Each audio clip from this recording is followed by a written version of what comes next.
Hello friends, this is second part of time value of money.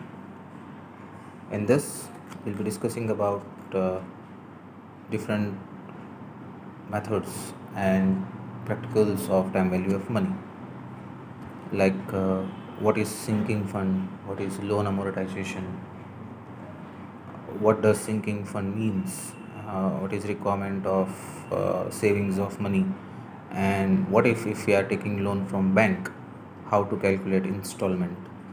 uh, if we are taking loan from bank for x number of period with given percentage of amount, what would be our installment against this loan, and how to prepare this loan schedule, amortization schedule. So let us see the practicals of future value annuity, that is sinking fund, and present value annuity, that is loan amortization. So here is a question for sinking fund. What is sinking fund?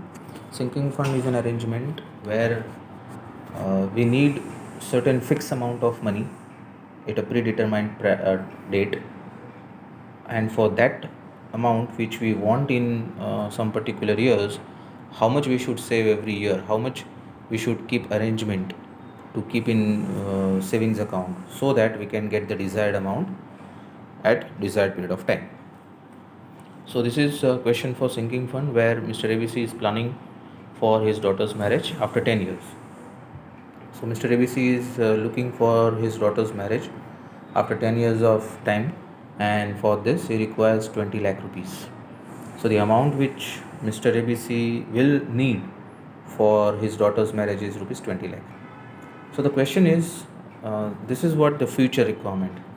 Mr. ABC want this fund after 10 years. So this fund is future requirement of 20 lakh rupees. So how much you should save every year at the end of year? At the end of period, how much you should keep in bank account, which gives 15% interest, so that Mr. ABC can get 20 lakh rupees after 10 years down the line. So this is a future value question where the amount which is required in future term, and every year how much we should invest. So we will apply the future value annuity formula. So as we know, this formula for future value annuity is the future value which we want, which is 20 lakh, annuity, that is how much we should save in such a way so that after 10 years we can get 20 lakh. Rate of interest is given, which is 15%, and Mr. ABC is having time for investment for 10 years. So by applying these figures into the formula, we can get 20 lakh equals to annuity that we are looking for, which is A, 1.15 raised to 10, which is number of years for which Mr. ABC is going to keep in bank, minus 1 divided by 0.15. So by solving this, we can get the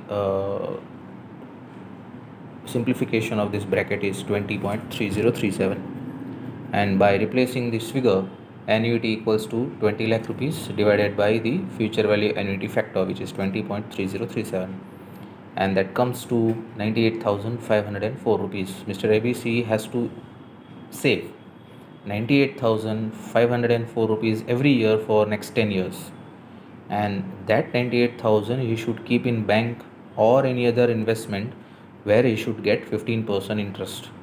And with this 15% rate of interest and 98,000 savings every year for 10 years, he will be having 20 lakh rupees,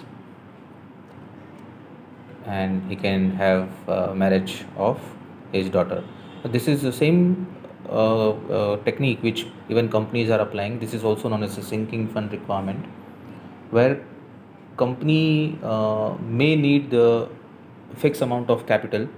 Let's say a company want to replace the machinery, and the machinery which company is going to replace after 10 years, and after 10 years the machinery will require 20 lakh rupees of cost.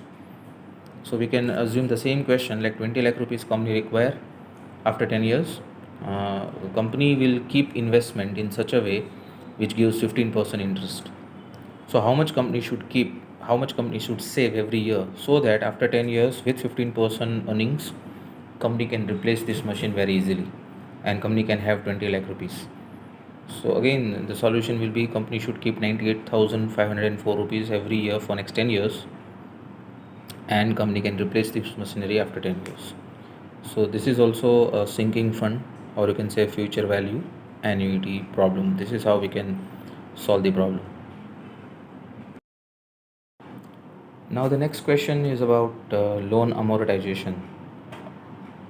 Like if you have taken loan from bank, and we have some fixed percentage of interest which will be charged by bank or financial institutions, and we decide for how many years we want to keep this loan. So if this kind of question come across in real life also, we can also calculate what should be the installment or how much installment we can keep. So sometimes it happens like our monthly income is fixed and we want to take loan from bank. Now we want to decide how much installment is affordable, and whether I am going to take loan, what should be the installment which I can keep, or if I am going for 5 years loan, what will be the installment, if I am going for 7 years loan, what will be the installment. So according to this installment amount, according to the number of years, we can decide what should be the installment which we can keep and which we can afford as per our monthly income. So the question is over here, Mr. XYZ is borrowing 10 lakh rupees to buy new Honda City car. So he is deciding to keep this loan for 5 years. He'll be taking loan and he'll repay for 5 years. The bank or financial institutions is charging 10% of interest, and our job is to calculate, if he is taking this loan for 5 years at 10% rate of interest, how much installment he need to pay every year, and how this loan amortization schedule can be prepared. So we'll also prepare the schedule. If you are taking loan and if you are repaying for 5 years, how this table looks like. So let's see the solution in the next slides. So as we discussed in previous slide, the question is about loan amortization, loan repayment, and whenever there is a loan repayment, it is the loan amount which we are receiving today, which is in present term, and our job is to find out what is installment. So this is a present value annuity formula we can apply, because loan we are getting in today's term, which is in present term. Interest rate will be given by bank, number of years which we can decide. Our job is to find out what will be the installment for next coming years. So the formula is present value equals to the yearly installment multiplied by 1 minus 1 upon 1 plus I raised to number of years and whole divided by interest rate, that is I. So 10 lakh equals to yearly installment A. The formula bracket is 1 minus 1 divided by 1.10%, which bank is charging. Number of years are 5 and whole divided by 10. So by simplifying this bracket, we come to know the value of this bracket is 3.791. By replacing this value, installment, which is A, equals to 10 lakh divided by present value annuity factor, which is 3.791, which we can also get from present value annuity table and combination of 10% and 5 years, and that comes to 2,63,782. So if Mr. ABC is taking loan for Honda City from a bank or any financial institutions for 5 years, and which is charging 10% interest, the yearly installment which Mr. ABC has to pay is 2,63,782 rupees. This is the yearly installment. Now in next slide we will see what will be the schedule. If I am paying 263, how come in 5 years my loan of 10 lakh rupees will totally be repaid, and so how this is the loan amortization schedule, or you can say table, which we can get it from bank also. Every year we get it and we can submit it to the tax department. Though it is a loan for personal vehicle, it will not be allowed for tax, but suppose it is for your housing loan, so this is a table which you can receive from bank and we can get tax deduction for interest and principal. So this is how the schedule will be prepared. The loan is for 5 years, so the first column is year and you can mention 5 years. Loan amount, The second column is about loan amount. In the first year, your full loan amount is pending, which is 10 lakh rupees, because we have not paid any installment. So 10 lakh rupees is your outstanding loan amount. Installment, as we have calculated, which will be fixed every year, 263,782, 2,63,782 rupees, which is fixed, we have to pay, and for all 5 years. Interest will be always charged on outstanding loan amount. So for the first year, 10 lakh is full outstanding, and on this 10 lakh rupees, 10% interest, which is 1 lakh rupees is the interest. So bank will be considering whatever installment we are paying, 2,63,782, out of which 1 lakh rupees is interest which bank is charging. So against our loan, our principal payment will be considered as only 1,63,782. So for second year, our loan, which was earlier 10 lakh rupees, now out of 10 lakh rupees, principal amount will be deducted, which is 1,63,782.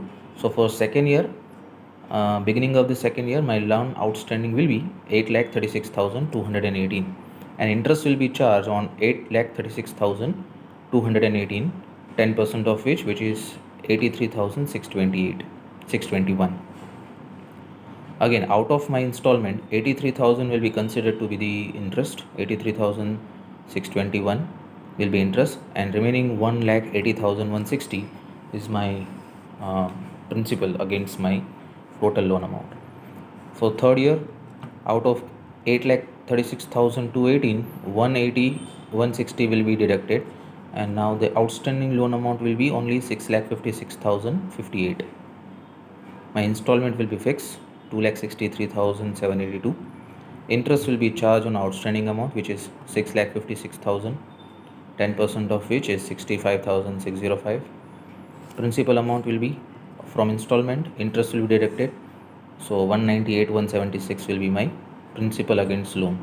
So for fourth year, out of 656, which is third year's beginning loan amount, 198,176, which is principal deducted. So for fourth year, my outstanding loan will be 457,882. Interest will be charged on loan amount, so 10% of which is 45,788, and my principal payment will be from installment, 45,788 interest will be deducted, and remaining 2,17,994 will be principal. So for the last year, my loan amount pending is 2,39,888. My installment is fixed, and remaining is interest, or you can say 10% interest will be charged on loan amount, and this is how my principal amount will be repaid. My total 5 years, my total 10 lakh rupees with interest has been paid, and this is what the loan amortization schedule, or we can say if you have taken housing loan for 5 years, this is what every year statement which we can receive. So from income tax, we can get deduction of interest. Every year interest, whatever interest we are paying, will be tax deducted, and if some portion is pending, some principal portion, we can also get deduction from our ATC. So this is what the question for sinking fund, as well as loan amortization, as well as the schedule for loan amortization. You can visit my blogspot for some more practical questions of finance and international finance. Thank you very much.